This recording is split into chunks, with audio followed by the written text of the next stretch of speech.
A simple visit turns eerie. Jonas Johnson had always been a shy, introspective person. Moving to a new school was a big deal for him. The unfamiliar faces, the crowded hallways, and the uncertain future all made his heart race with anxiety. But despite the nerves gnawing at him, he was determined to make the most of this opportunity. His parents had encouraged him to stay confident, to be proud of who he was, and to never let fear stop him from chasing his dreams. Jonas held on to that advice tightly as he walked into his new high school, ready for whatever lay ahead. He wasn't one to enjoy the spotlight, but when the music teacher had announced a class project, something inside him clicked. Music was Jonas's safe space. He loved the way melodies and rhythms could express emotions that words alone couldn't. It was the one area in life where he felt confident and at ease. So when Ethan Davis, a boy with a wide grin and friendly eyes, had approached him in class, inviting him to work on the project together, Jonas's heart lifted. Music was the bridge that connected them, and in that moment, he knew he'd made a real friend. The days that followed were filled with jam sessions and shared laughter as the boys explored different musical genres and ideas for their class project. Jonas was quickly growing fond of Ethan's easygoing personality and infectious enthusiasm. The connection between them was effortless, and they spent hours working on their project, experimenting with different instruments and diving deep into their mutual love of jazz. One day, as they packed up their things after class, Ethan made a suggestion that caught Jonas a little off guard, but also excited him. "Hey, why don't you come over to my house this weekend?" Ethan had asked eagerly. "We could brainstorm ideas for the project, and maybe jam a little. My parents will be fine with it." Jonas hesitated, a slight unease settling in. He had heard a lot about Ethan's family. They lived in one of the wealthiest neighborhoods in town, and Jonas wasn't sure he belonged in that world. He had never really been around people with such privilege. But Ethan seemed so sincere, and Jonas didn't want to turn down a chance to strengthen their friendship. After a brief pause, he nodded. "Sure, that sounds great," Jonas replied, trying to push aside the nervous feeling gnawing at his stomach. The weekend came quickly, and Jonas found himself standing at the foot of Ethan's driveway, staring up at the grand house that loomed before him. It was bigger than anything Jonas had ever seen, so pristine and polished, it almost felt like a place out of a movie. His palms were sweaty, and his heart pounded as he took a deep breath. Was he really ready for this? He wasn't sure. The discomfort of being out of his element made his hand shake slightly as he rang the doorbell. The sound echoed through the house, and a moment later, the door swung open. A woman with perfectly styled hair and an elegant blouse stood there. Her eyes scrutinized Jonas for a moment, and she gave him a curt smile. "You must be Jonas," she said coolly. "I'm Mrs. Davis, Ethan's mother." Jonas smiled nervously. "Nice to meet you, Mrs. Davis. Thanks for having me over." Mrs. Davis stepped aside, allowing Jonas to enter the home. But as he crossed the threshold, he couldn't help but feel the weight of her gaze on him. Her eyes seemed to follow his every movement, and her stiff posture made him uncomfortable. He wiped his feet on the mat, his nerves amplifying in the cold silence of the hallway. "Ethan's upstairs, first door on the right," Mrs. Davis said sharply, her voice as crisp as the look on her face. Jonas nodded and made his way up the staircase, each step feeling heavier than the last. He couldn't shake the feeling that he wasn't quite welcome in this space. The warmth and camaraderie he had shared with Ethan at school seemed to evaporate the moment he stepped inside the Davis home. As he entered Ethan's room, a little more at ease, the atmosphere shifted. The two boys started discussing their project, and soon the discomfort faded into the background. The shared love for music created an invisible barrier between them and the awkwardness that surrounded Jonas in this unfamiliar environment. They were in their own world, a world of instruments, melodies, and rhythms. Time passed quickly as they brainstormed and jammed together, the music flowing effortlessly between them. But just as Jonas started to relax, the door to Ethan's room flew open, and Mrs. Davis stormed in, her face red with anger. "Where is it?" she demanded, her voice trembling with fury. Her eyes darted between the two boys, landing on Jonas with an accusing glare. "My gold watch. It was on the kitchen counter. And now it's gone." Jonas felt his stomach twist. He opened his mouth to explain that he hadn't taken anything, but before he could speak, Mrs. Davis's voice cut through the air. "How convenient," she sneered. "The watch disappears right after you show up." Ethan jumped to his feet, his face a mixture of shock and confusion. "Mom, what are you talking about? Jonas wouldn't steal anything." Mrs. Davis's gaze hardened, and she pointed sharply at Jonas. "I want you to empty your pockets. Now." Jonas froze. The accusation hit him like a slap to the face. His chest tightened, and his hands trembled as he fumbled for words. I didn't take anything," he managed to stammer, his voice barely above a whisper. "I wouldn't steal from anyone." But Mrs. Davis was beyond reason. "Empty your pockets," she repeated, her voice shaking with anger. "I'm not going to let you get away with this." The room seemed to close in around Jonas, the weight of the accusation too much to bear. His heart pounded in his chest as his mind raced for an explanation. He had just come to enjoy the music and friendship with Ethan. How could this be happening? "I think I should go," Jonas muttered, his voice breaking as he grabbed his backpack. He couldn't stand there any longer, being accused of something he hadn't done. Without waiting for Ethan's response, Jonas turned and bolted from the room, rushing down the stairs and out the front door. The feeling of humiliation burned in his chest as he fled, and he couldn't shake the sound of Mrs. Davis's voice still ringing in his ears. Outside, the cool air hit his face like a slap. He needed to get away, to escape the suffocating tension that had settled in his heart. As he walked briskly down the driveway, he heard Ethan's voice calling after him. But Jonas couldn't bring himself to turn around. The pain of the accusation was too much. The shame, the anger, the disbelief, it all flooded him in waves. As Jonas rounded the corner of the street, he heard the front door slam behind him. It felt like the final nail in the coffin of a friendship he had hoped would blossom into something real. The accusation and the fallout. Jonas could still feel the sting of Mrs. Davis's words, like an open wound that wouldn't heal. The weight of her suspicion, the look in her eyes as she accused him of stealing, had made his chest tighten with shame and anger. Every step he took away from the Davis household felt like a little victory against the suffocating atmosphere that had surrounded him, but the hurt was still there. He couldn't shake the feeling that something inside him had been irrevocably damaged, like a crack in the foundation of a building that was only a matter of time before it crumbled. As he walked briskly down the sidewalk, his mind raced. How could things have gone so wrong so quickly? He had come there in good faith, eager to spend time with a new friend, to enjoy the music they both loved. The last thing he had expected was to be accused of theft in the coldest, most humiliating way possible. He had thought Mrs. Davis would be kind, maybe even welcoming, but instead, she had treated him like a criminal from the moment he stepped into her home. His mind flashed back to the moment when Mrs. Davis had demanded he empty his pockets, how her words had echoed in the room, as if his very presence was an offense. Her eyes had been filled with suspicion, and in that moment, Jonas had felt the weight of something deeper than a simple misunderstanding. He had felt the full force of prejudice. It was as if his very identity had been questioned, as if being black meant he was guilty by default.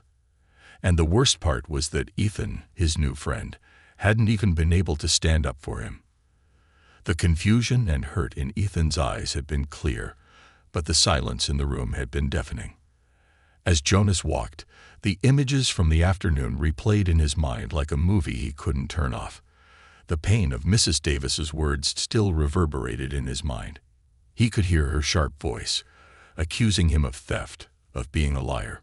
But what hurt more was the disbelief in Ethan's eyes, the way he hadn't been able to stop his mother, or even try to defend Jonas in the face of such an unfair accusation. Was this what it was going to be like? Was he always going to be judged before anyone even knew who he was? The guilt and shame from the accusation weighed heavily on him. He had tried to brush it off, to tell himself it was a mistake, a misunderstanding, but deep down, he couldn't shake the feeling that it had been more than that. It had felt personal. It had felt like something he couldn't change, something that would follow him around, no matter how far he ran from that house. Jonas didn't even know where he was going. He just kept walking, his feet moving on autopilot, trying to outrun the emotions that had taken hold of him. The sun had started to dip low in the sky, casting long shadows across the suburban streets, and the air had grown cool. He wasn't sure how long he had been walking, but he didn't care. All he could think about was the conversation he had had with his parents that morning, about how they had told him to rise above, to be proud of who he was. Now, all those words seemed hollow. How could he be proud when he felt like nothing more than a target? As he walked, Jonas's phone buzzed in his pocket. He pulled it out and saw Ethan's name flash across the screen. His heart sank. Part of him wanted to pick up, to hear Ethan apologize for the way his mom had treated him. But another part, the part that was still raw from the hurt, wanted to ignore it, to block him out.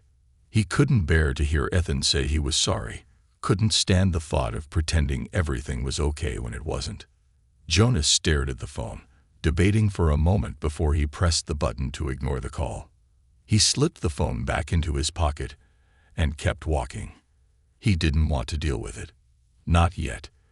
The cool evening air brushed against his skin, and for a brief moment, he tried to steady his breathing. The world felt heavy, like a storm was brewing inside him. His thoughts were scattered, swirling around like leaves in a strong wind. All he wanted was to go home, to be surrounded by the people who loved him, to feel safe again. Finally, after what felt like an eternity, Jonas arrived at his house. The familiar warmth of his own doorstep brought him a sense of comfort he hadn't realized he was missing. He stood there for a moment, staring at the porch light that was on, waiting for him. He took a deep breath, wiped his eyes with the back of his hand, and stepped inside. His parents, James and Angela, were in the kitchen, preparing dinner.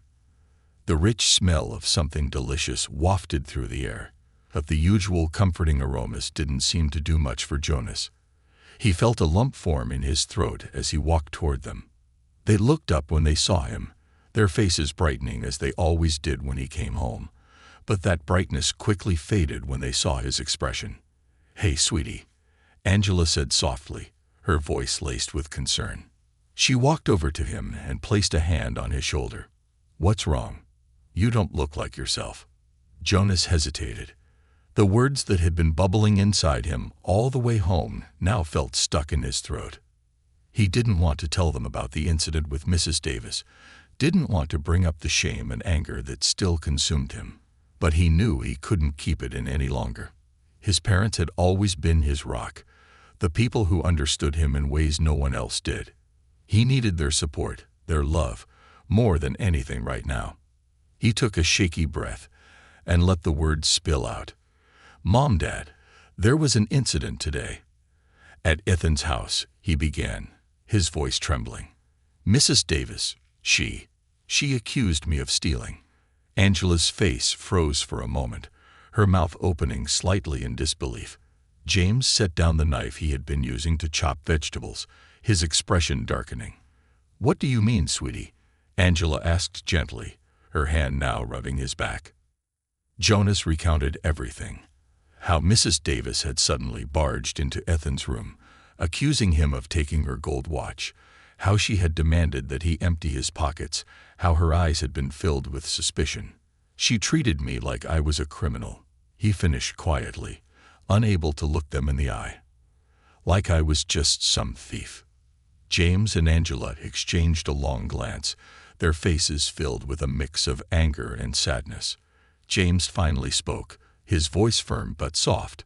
"Jonas, what happened to you today was wrong. It was an injustice, and I'm so sorry you had to experience that." Angela pulled him into a tight hug, her voice shaking as she whispered, "You did nothing wrong, honey. Nothing at all. But we know how this world can be." People will judge you based on things that don't matter, and that's something you'll have to carry with you for the rest of your life. But we'll be here for you every step of the way. We love you so much." Jonas clung to her, feeling the warmth of her embrace seep into his soul. The tears he had been holding back finally came, and he cried, letting the emotions spill out.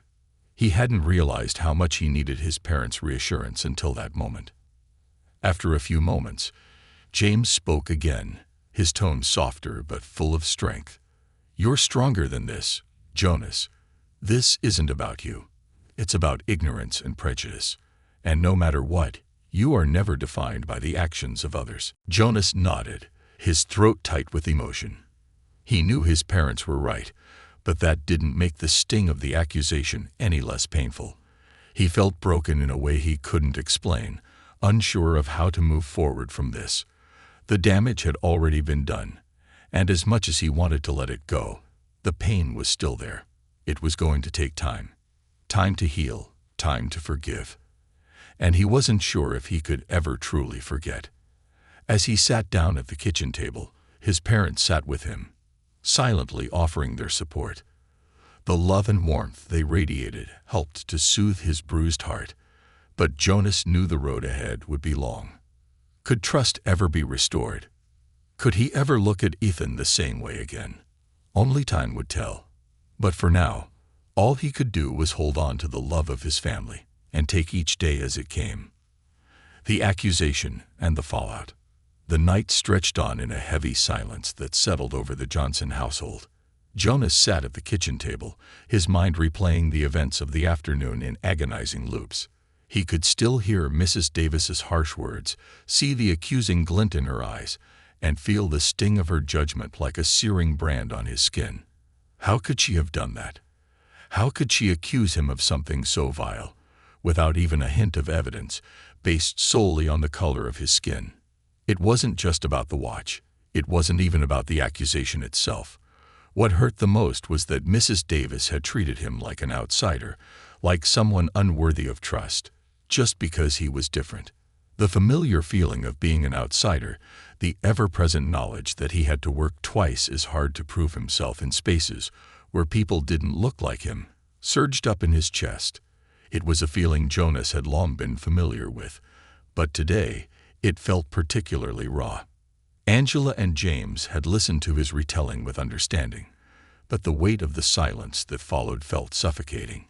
His parents, who had always been his emotional anchor, were quiet now, as if they too were trying to process the hurt Jonas had brought home with him.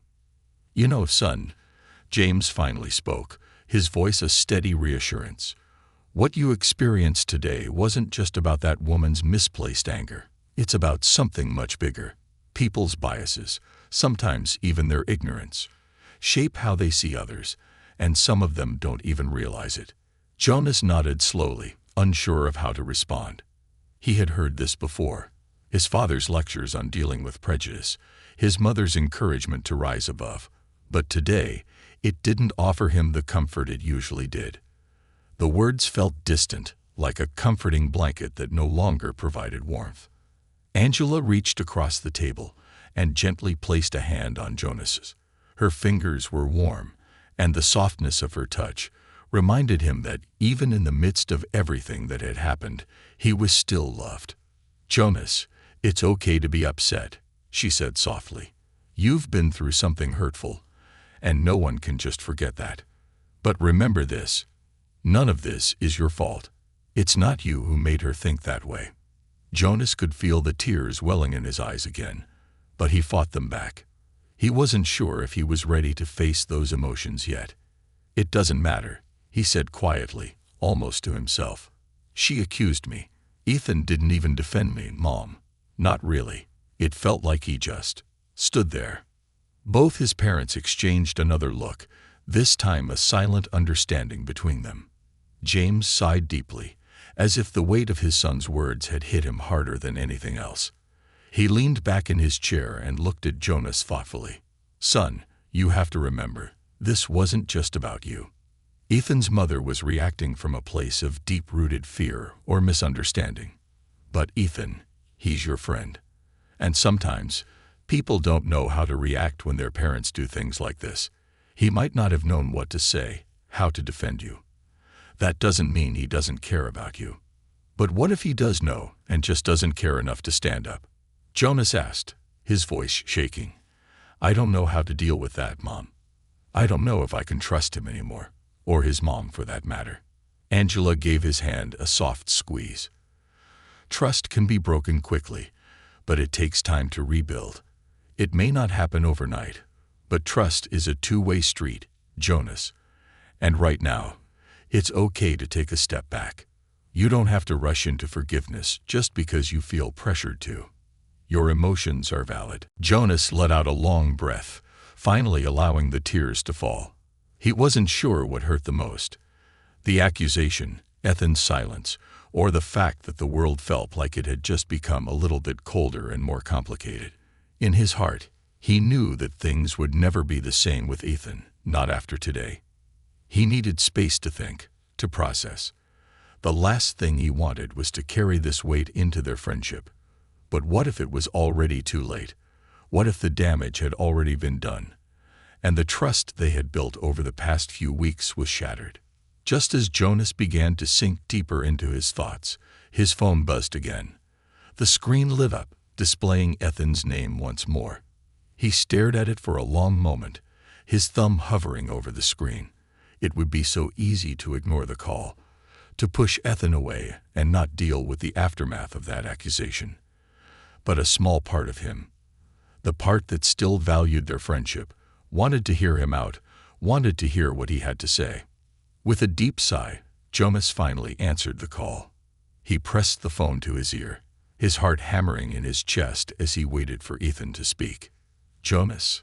Ethan's voice crackled through the speaker, thick with emotion.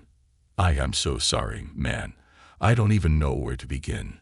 What my mom did to you was wrong. I tried to tell her, but she wouldn't listen. You have to know that I didn't believe her for a second. But when she accused you, I was just shocked. I didn't know what to say. And I know that's not an excuse. I know it looks like I didn't stand up for you, and I hate that. I never meant to make you feel like I didn't have your back. Jonas closed his eyes for a moment, listening to Ethan's words. It felt like 1,000 emotions were swirling inside him, pulling him in different directions. A part of him wanted to yell, to tell Ethan how much it hurt to feel abandoned in the one place where he thought he'd found a true friend. But another part of him, the part that still cared about Ethan, understood the confusion that had frozen him in place. I don't know, Ethan, Jonas finally said, his voice tight. I wanted to believe that you were my friend, that you have my back no matter what. But your mom, she made me feel like I didn't belong there. Like I was just some thief. I swear, I never thought that. I know it was wrong of her to accuse you like that, but I was too stunned to do anything. I'm so sorry. Please, just don't let this ruin our friendship. I know I messed up, but I'm here for you. I'll do whatever it takes to fix this. Jonas let out a slow breath. I don't know if I can just move past this, Ethan. I'm hurt. I feel like you didn't even try to stop her. And now, I'm not sure what to do. I don't know how to fix this. There was a long silence on the other end of the phone, and Jonas could hear Ethan's deep breath, almost as if he were trying to gather his words. Jonas, I'm not asking you to forgive me right away. I know it's going to take time, but I swear to you, I didn't mean to hurt you. I care about you, man. I really do. Please, just don't give up on me yet. Jonas's heart ached at Ethan's words, but part of him still couldn't shake the feeling of betrayal. Was it enough? Could Ethan's apology be enough to rebuild the trust that had been shattered in just one afternoon? I'll think about it, Jonas said quietly. But I need some time. I'm not ready to make any decisions yet. I understand.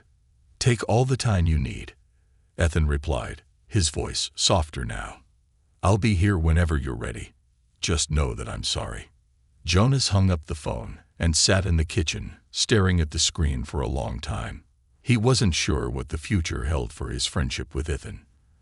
The road ahead was uncertain, and the pain of what had happened weighed heavily on him. But one thing was clear: trust, once broken, would not be easily repaired. He had to decide if he was willing to give Ethan another chance, or if the hurt was too deep to overcome. As he looked up at his parents, their comforting presence in the room, he realized that for now, all he could do was take things one step at a time. It would take time to heal, time to forgive, and maybe, just maybe, time to rebuild what had been broken. But for now, he would focus on himself. He would focus on healing. The rest could wait. The strain of silence and the struggle to heal. The following days after the incident with Mrs. Davis were an emotional blur for Jonas.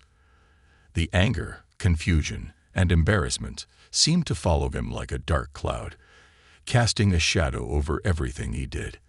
When he wasn't thinking about the accusation, he was wondering how he could face Ethan again. Could he ever trust him? Could he trust anyone after what had happened? He didn't know. Each day at school felt like he was carrying a weight he couldn't shed. The halls were filled with whispers, and every time someone glanced at him, Jonas could feel their eyes on him, like they knew what had happened. The rumor mill had already gone into overdrive, and what had started as an isolated incident had become fodder for the entire school. The whispers behind his back, the sideways glances, the hushed conversations. Jonas could sense the judgment in every corner of the school. It was as if his name had been tarnished before he even had a chance to explain his side of the story. At first, Ethan had tried to make things right. He had apologized profusely, sent Jonas messages, and even approached him between classes, but Jonas had kept his distance. He wasn't ready to face Ethan. Not yet. And every time he saw Ethan's pleading face or felt the weight of his apology, a new wave of hurt would wash over him. It was like a deep ache that didn't go away. Ethan had even tried to speak up in class, explaining to their classmates that Jonas had been wrongly accused. He had told everyone that Mrs. Davis had mistaken the watch for something Jonas had taken, and that the watch had been found on his younger sister, Lily. But despite his efforts, the rumors had already spread like wildfire. Some of the kids in school had heard the story and refused to let it go, casting doubt on Jonas's character. "I heard Jonas was trying to steal a Rolex," one student had whispered to another in the hallway as Jonas passed by. Another had added, "Yeah, I heard he took money too." He probably thought no one would notice. Jonas could hardly bear to hear these words, knowing how wrong they were, how far from the truth they strayed. But he couldn't stop them. He couldn't change what people thought of him, no matter how hard he tried. The whispers had grown louder with each passing day. His reputation at school was forever altered by a single moment. He could no longer walk through the hallways without feeling like the world was watching him, judging him. And even though Ethan had tried his best to clear things up, Jonas felt more alone than ever before. It wasn't just the lies about him that stung. It was the feeling that even his friendship with Ethan was no longer something solid, something real. How could he move past the betrayal he had felt in Ethan's silence when his mother had accused him? How could he return to a friendship that now felt fractured, built on the pain of an accusation that had left its mark on both of them? Days turned into weeks, and the strain between Jonas and Ethan continued to grow. They exchanged the occasional text, but the conversations were brief and awkward, filled with an unspoken tension neither of them knew how to navigate. Jonas wasn't sure if he was ready to forgive Ethan, let alone rebuild their friendship.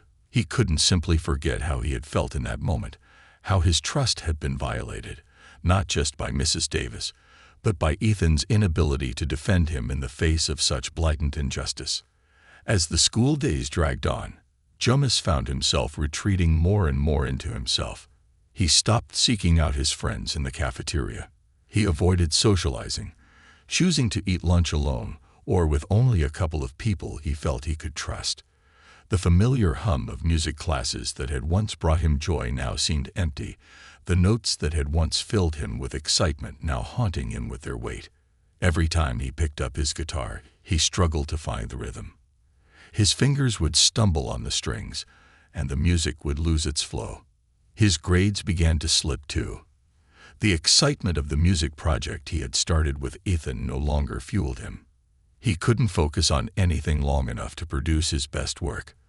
The only thing on his mind was the question of whether things would ever be okay again, whether he would ever feel normal, feel safe, feel like himself. At home, things weren't much easier. Angela and James could see the toll the incident had taken on Jonas, but they didn't push him.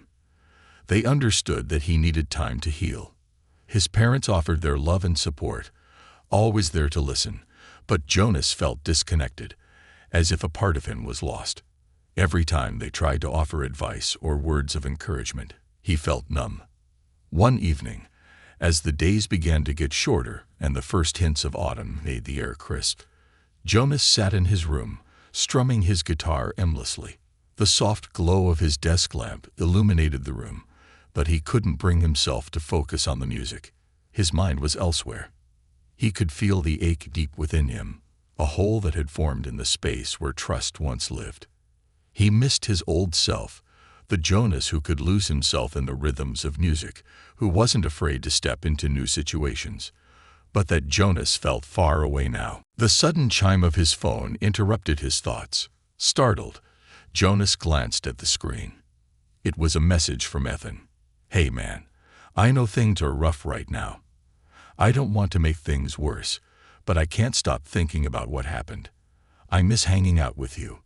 Please, can we talk? I just want to make this right." Jonas stared at the message, his heart caught in a vice. A part of him wanted to ignore it, to push Ethan away completely. But another part of him, the part that still cared for their friendship, felt a flicker of hope. Could they talk? Could things ever be the same again? The thought of hearing Ethan's voice, of hearing him truly apologize, made Jonas's chest tighten with conflicting emotions. It had been weeks since the incident, and Jonas had barely spoken to Ethan since that day. A part of him wanted to forgive him, wanted to believe that Ethan hadn't meant for any of this to happen. But trust, once broken, wasn't something that could be easily mended. And Jonas wasn't sure if he was ready to let go of the pain, to step back into that friendship without feeling like a part of him would always be missing. With a deep sigh, Jonas typed a response. "I don't know if I'm ready to talk yet, Ethan. I'm still processing everything." He hesitated before hitting send, feeling a weight lift from his chest, but also a heaviness settle in its place. Could things really get better? Could they ever go back to what they once were? The reply came almost immediately.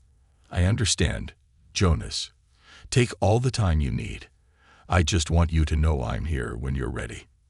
Jonas set the phone down, staring at the blank screen, the words of Ethan's message lingering in the air.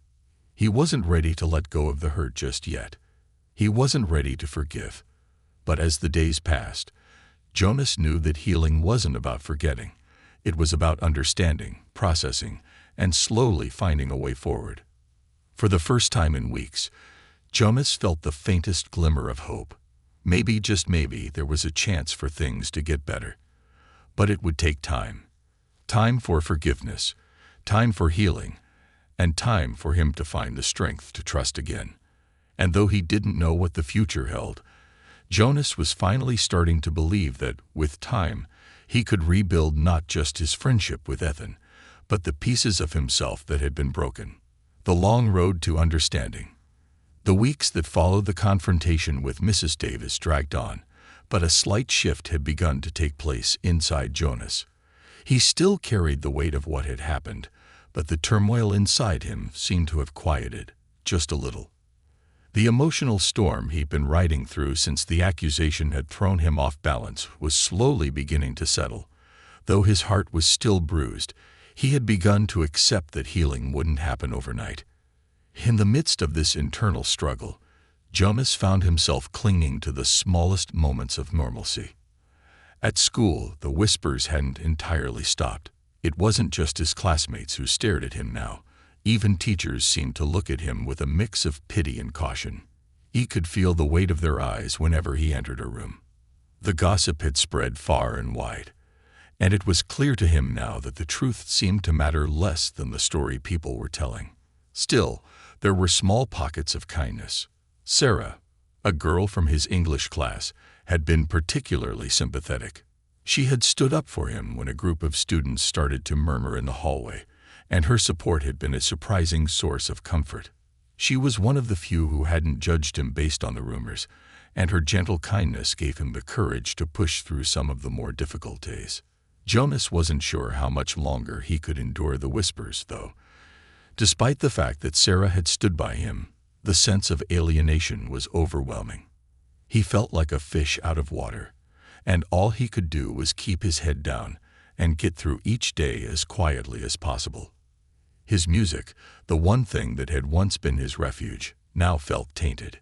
Every note he played on his guitar reminded him of the fracture in his life, the broken trust with Ethan, and the accusation that had nearly destroyed him. Yet even through this haze of hurt, Jonas started to feel something he hadn't expected: empathy for Ethan. He could see the pain in Ethan's eyes, the way he seemed to be carrying the burden of the situation too. Though Jonas still felt betrayed by his silence that day, he knew deep down that Ethan wasn't the enemy.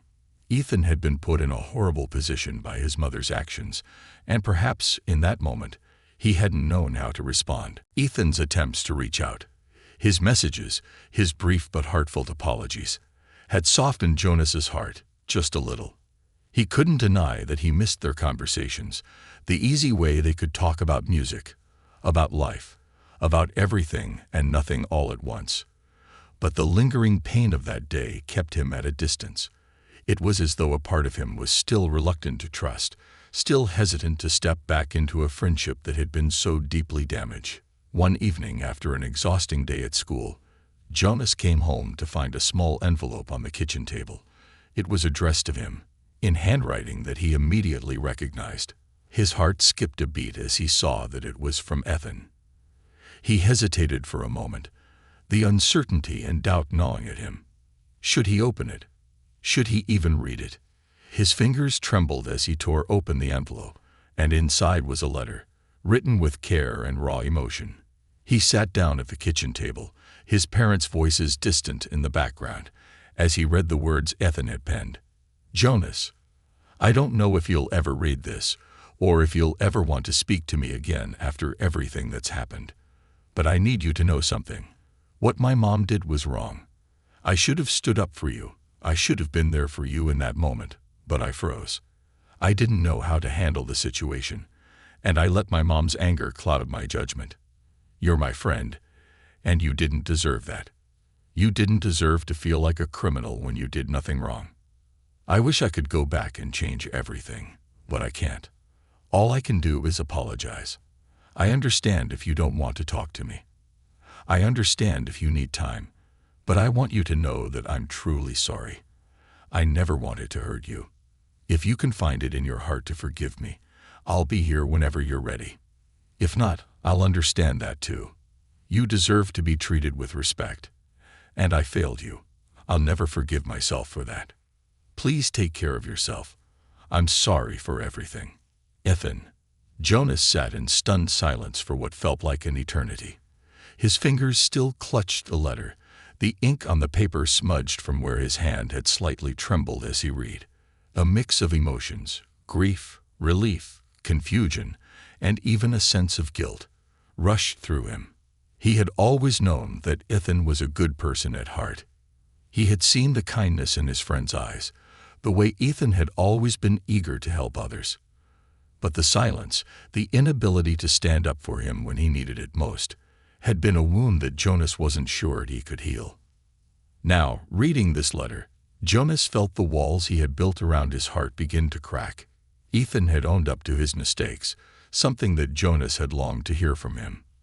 There was no excuse for what had happened, but in Ethan's letter, Jonas saw the raw honesty, the vulnerability that had been absent before. Ethan hadn't tried to justify himself or make it about anything other than the truth. Jonas's heart was still heavy, but for the first time in weeks, he felt the stirrings of something else. Hope.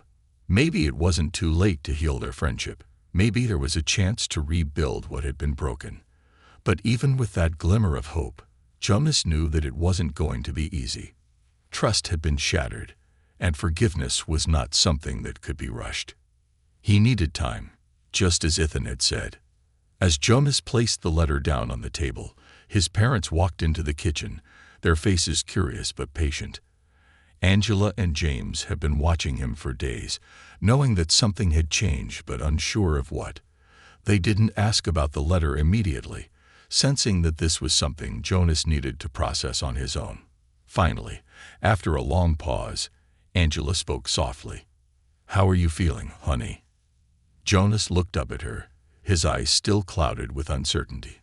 "I don't know yet, Mom. I got a letter from Ethan. He apologized, but I still don't know if I can forgive him. I don't know if I can trust him again." James, ever the steady presence, sat next to Jonas and placed a hand on his shoulder. Forgiveness isn't about letting someone off the hook for what they did.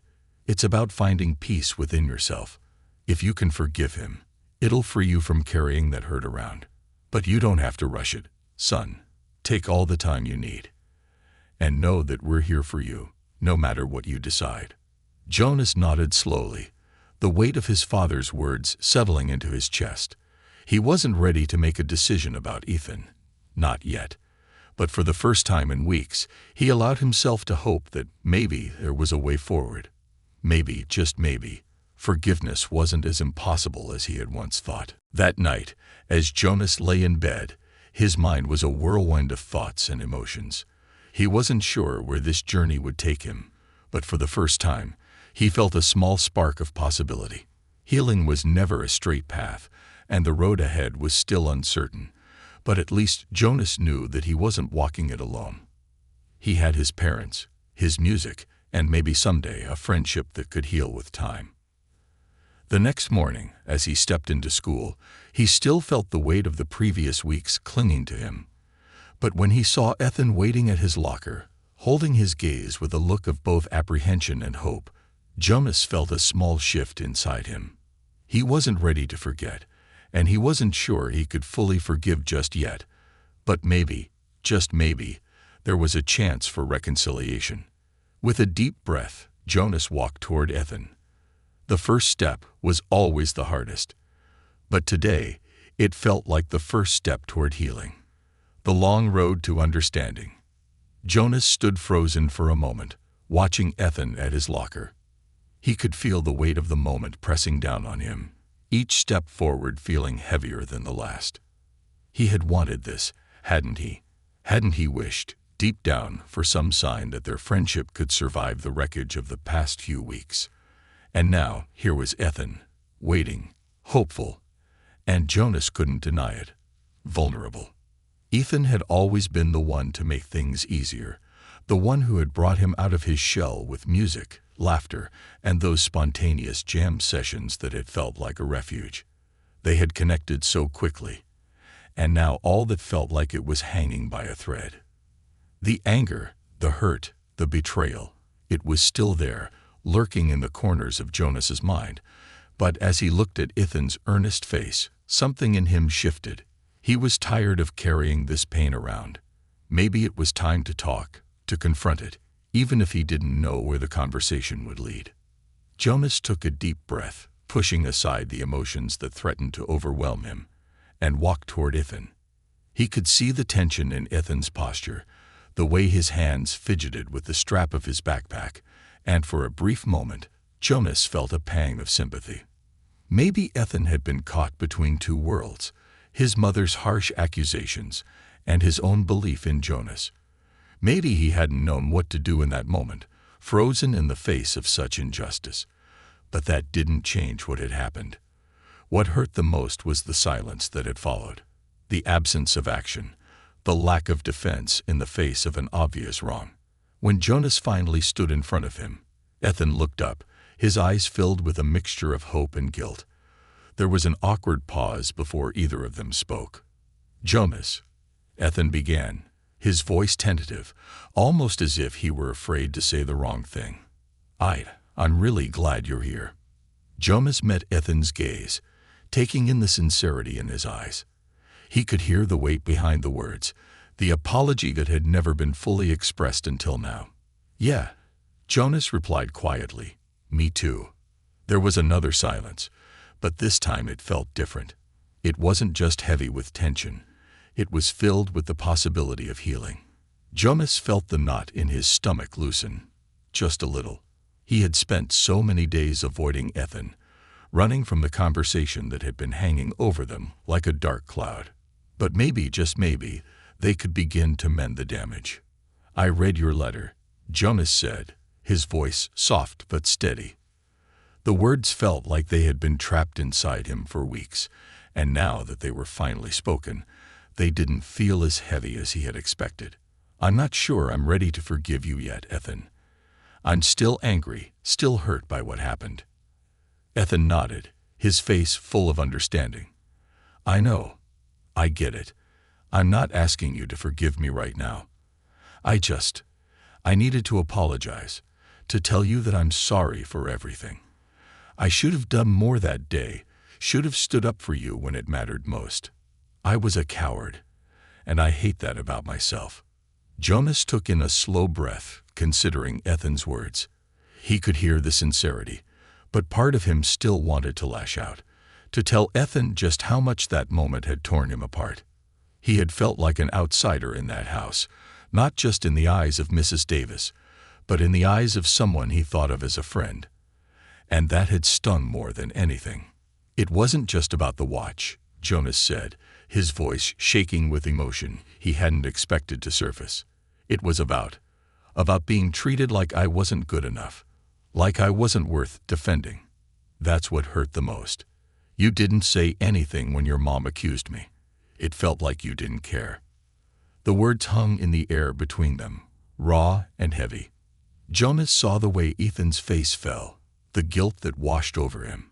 He opened his mouth to speak, but Jonas raised a hand, silencing him for a moment. "I get it now, Ethan," Jonas continued, his voice a little quieter. "I get that you were caught off guard. But I also get that your silence, it hurt, and I can't just pretend like it didn't. That's not something I can just forget." Ethan swallowed hard, his eyes wet with emotion. "I wish I could take it back, Jonas. I really do. But I can't. I can't change what happened. All I can do is promise that it won't happen again. That I'll be there for you, no matter what." Jonas nodded, his heart still heavy but no longer as tight. This was progress. Slow, difficult progress, but it was something. He wasn't sure if he was ready to forgive Ethan completely, but hearing him take responsibility for his actions helped ease some of the weight. Maybe, just maybe, they could rebuild what they had lost. "I'm not sure if I can forgive you yet, Ethan," Jonas said, his voice steady, though his chest ached. "But I'm willing to try. I'm willing to work through it. But it's going to take time." Ethan's face brightened, a flicker of hope in his eyes. "I understand, Jonas, and I'm willing to wait, whatever it takes." Jonas took a deep breath and smiled faintly, the tension in his shoulders easing just a little. "I'll see you around, Ethan." As he turned to leave, Jonas felt a strange sense of calm wash over him. There was still a long road ahead, and the scars of what had happened wouldn't fade overnight. But for the first time in weeks, Jonas felt the possibility of healing, not just for him, but for his friendship with Ethan. It wasn't going to be easy, and it wasn't going to happen quickly, but it was a start. The rest of the school day passed in a blur. Jonas went through the motions, but his mind kept drifting back to the conversation with Ethan. He felt lighter, but also uncertain. He knew the path to forgiveness was a winding one, full of potholes and detours, but it was a road he was finally willing to walk. That evening, Jonas sat in his room, guitar in hand, trying to find the rhythm again. It was still difficult, but this time, the music didn't feel quite as distant. It was a step, a small one, but a step toward reclaiming what had been lost. And as the sun set outside his window, Jonas realized something he hadn't fully understood before. Healing wasn't about erasing the past or pretending it didn't hurt. It was about acknowledging the pain, facing it head-on, and taking the steps, however small, to move forward. He wasn't sure what the future held for him and Ethan, But he knew that the first step toward healing was always the hardest, and he had taken it. Tomorrow, he would take another step, and the day after that, another. It wouldn't be easy, but it would be worth it. A journey of rebuilding and reflection. The next few days felt like a fragile truce between Jonas and the world around him. School had become an increasingly uncomfortable place, but the conversations he had with Ethan were slowly changing the atmosphere between them, shifting the narrative he had been telling himself about betrayal and distrust. It wasn't a smooth transition, and the past still weighed heavily on both of them, but a new kind of honesty was beginning to emerge. The rawness of their earlier confrontation had paved the way for something genuine, something worth salvaging. Jonas was still cautious. His feelings about the incident with Mrs. Davis hadn't evaporated overnight. The hurt remained, tucked away in the deepest corners of his mind, but it no longer felt as suffocating. Each day, he allowed himself to feel a little less angry, a little less betrayed. He wasn't ready to forget, but maybe, just maybe, he could find his way back to the kind of friendship he had once shared with Ethan. It was a slow process, more of a crawl than a sprint, but with every step, Jonas could feel his heart begin to heal. One afternoon after school, Jonas was walking down the hallway when he spotted Ethan by the lockers. The usual tension between them had dissipated somewhat, but it was still there, lingering like a ghost in the back of Jonas's mind. Ethan had been making an effort to respect Jonas's space, but today, something about the way he stood there, fidgeting with his backpack, suggested that he was ready for another conversation. Jonas hesitated, but something in Ethan's posture, vulnerable, almost shy, tugged at his heart. He had been avoiding Ethan for days, unsure of what to say. But today felt different. It felt like it was time to talk, to finally bridge the gap that had formed between them. "Hey," Jonas said as he approached Ethan, his voice tentative but warm. Ethan looked up, his face lighting up with a mixture of surprise and hope. "Hey, Jonas, I was hoping I'd catch you after school." His voice was a little shaky, as if he wasn't entirely sure how to approach Jonas anymore. Jonas nodded. "We should talk. I don't know if I'm ready to just go back to how things were, but I want to move forward. I don't want to carry this around anymore." Ethan's face softened. "I understand, and I'm not rushing you. I want you to know that I'm here. Whatever you need. I'm willing to do whatever it takes to fix this." Jonas looked at Ethan for a long moment, his heart heavy but determined. "I know, and I appreciate that, I really do. But I also need you to understand that this isn't something that's just going to disappear. The hurt won't go away overnight. It's going to take time for me to trust you again." Ethan nodded, his eyes filled with a mix of guilt and hope. "I get it. I don't expect you to just forgive me. I've got to earn that right. I'm willing to work for it, Jonas. If that means giving you space or just being there when you need me, I'll do it." There was a pause as the weight of the words hung in the air. Jonas took a deep breath. "I don't know what's going to happen, but I'm glad we're talking. I'm glad we're being honest with each other." Ethan's expression softened, and he gave a small, relieved smile. "Me too." As they stood there in the hallway, the awkwardness between them seemed to melt away, if only for a moment. The air still felt heavy with unspoken words, but at least they were on the same page now. They weren't pretending that everything was okay. They both knew it wasn't, but they were willing to take the first step toward making it better. For Jonas, that felt like a small victory. The following weeks were filled with more quiet moments like this one. Ethan would occasionally reach out, sending messages or offering small gestures of kindness, and Jonas began to notice the sincerity in those actions. There was no rush to rebuild what had been broken. Instead, they both took the time to reflect, to think about what had happened, and how they could begin again. It was a journey, a long one, but it was moving in the right direction. Jonas also spent time reflecting on himself. The incident with Mrs. Davis had shaken him in ways he hadn't anticipated. For a long time, He had been aware of the prejudice that existed in the world, but to experience it firsthand, to be so openly judged and accused because of his race, had left a deep scar on his soul. He had always prided himself on being strong, on rising above the obstacles he faced, but that day had tested him in ways he hadn't expected. At first, he had thought he would just brush it off, pretend it hadn't hurt, pretend he was above the pain. But it hadn't worked like that. The humiliation, the shame, the anger, it had all built up inside him, festering like an open wound. It took time for him to realize that healing didn't mean pretending it hadn't happened. Healing meant accepting the hurt, acknowledging it, and slowly letting go of the weight that it carried. Jonas found himself talking to his parents more about the experience. They had been supportive from the beginning. But now, as the dust began to settle, Jonas found that he could share his deeper feelings with them. How it had felt to be accused, how it had felt to be betrayed by someone he considered a friend. Angela and James listened without judgment, offering words of encouragement, but also challenging him to see the bigger picture.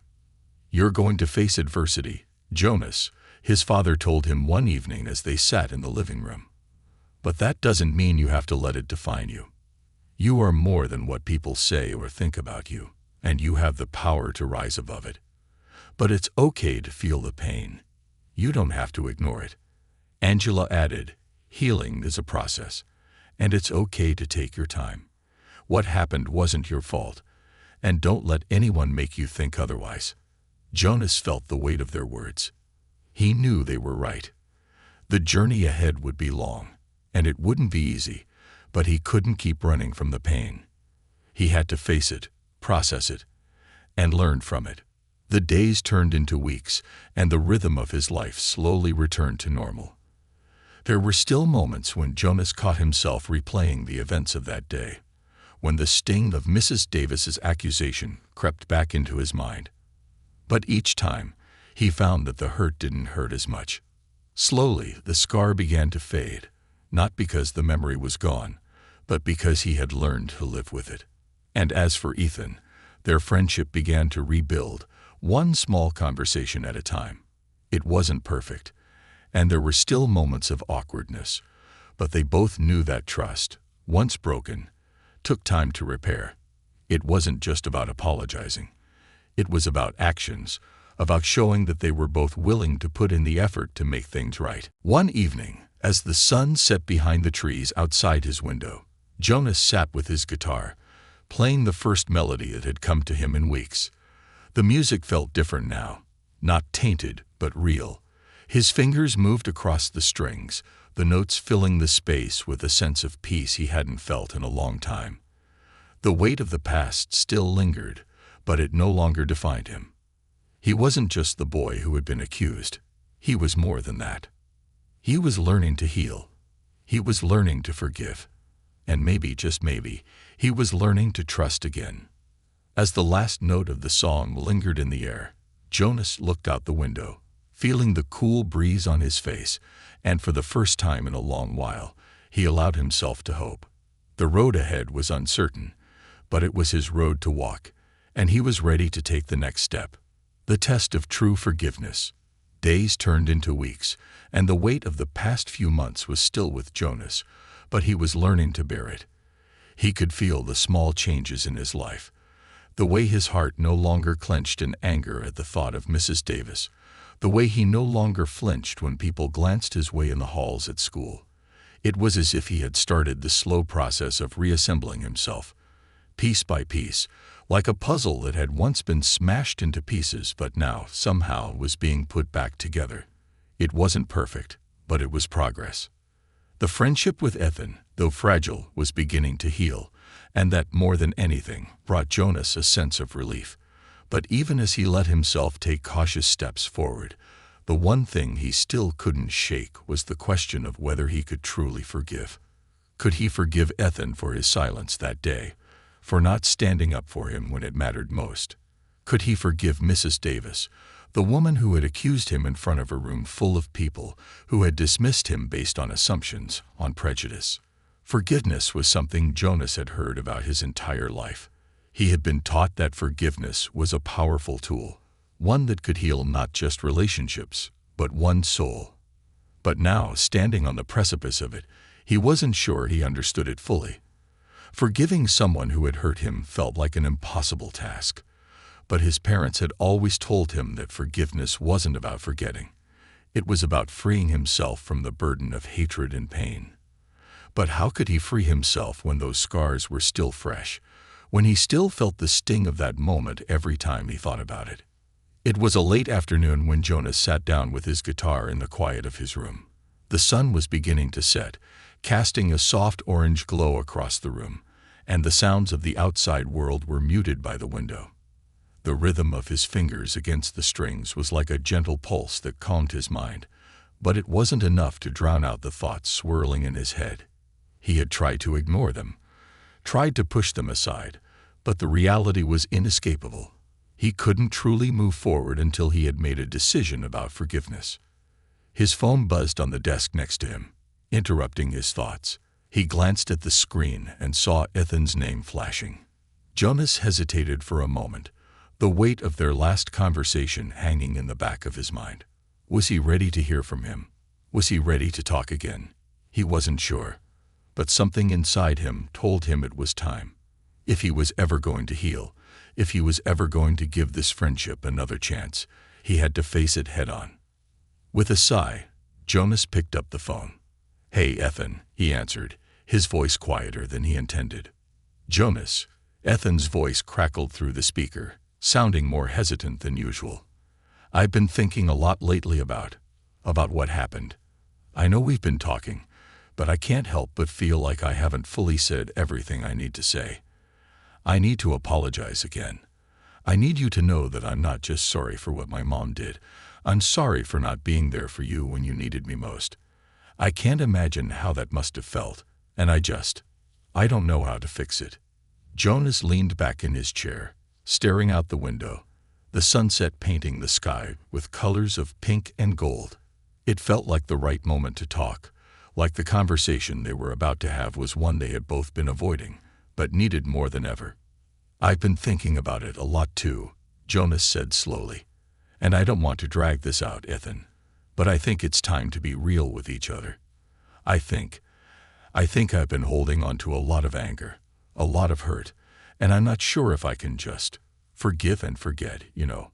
I don't know how to let go of that feeling." Ethan was quiet for a moment, the silence hanging between them like a weight neither of them wanted to lift.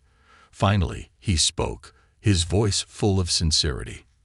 "I understand, and I don't expect you to just forgive me. But I want you to know that I'm willing to do whatever it takes. If that means taking a step back and giving you space, I'll do it. But please know that I'll be here, whenever you're ready." Jonas felt a lump form in his throat. He had heard Ethan's apology before, but something about this moment, about the raw honesty in his voice, shifted something inside him. He wasn't ready to forgive completely, not yet, but maybe he could start with something small, something simple.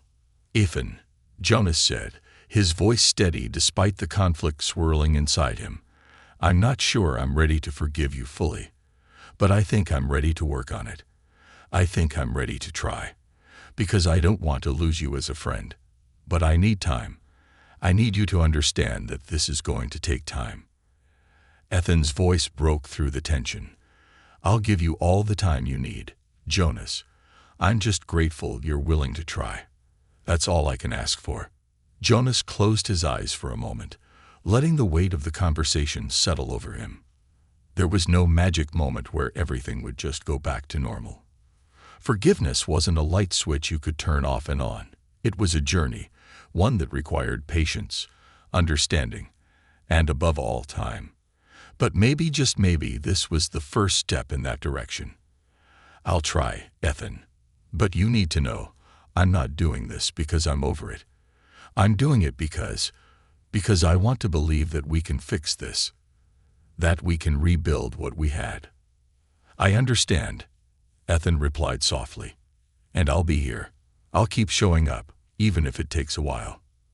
As Jonas set the phone down, he sat quietly for a few moments, the weight of his decision slowly sinking in. It wasn't the end of his journey. It wasn't the moment where everything was suddenly fixed. But it was a beginning. For the first time in a long time, he felt like he was taking control of his own healing, not rushing it, not forcing it, but letting it unfold at its own pace. The next morning, when Jonas walked into school, he noticed a subtle change in the air around him. The whispers had dulled somewhat. The rumors, while still present, didn't seem as sharp, as malicious. He could feel the tension beginning to fade, not just between him and Ethan, but in himself. He wasn't free of the past. Not yet, but he was learning to live with it. He wasn't letting it define him anymore.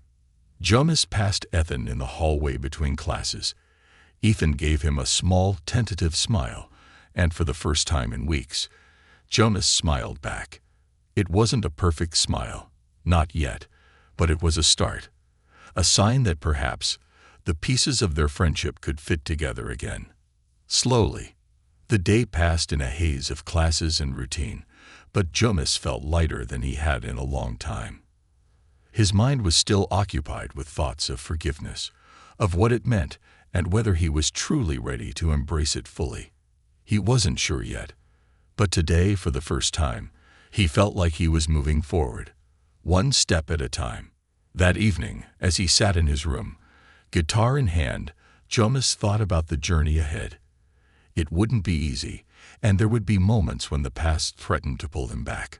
But as he played the strings, the familiar notes flooding the room, Jonas realized that he had something he hadn't had in weeks. Hope. A glimmer of hope that with time, forgiveness might not just be possible, it might be the thing that finally allowed him to heal. For the first time in a long while, Jonas believed that the future wasn't something to fear. It was something to embrace, and with each note of his guitar, he took another step toward it.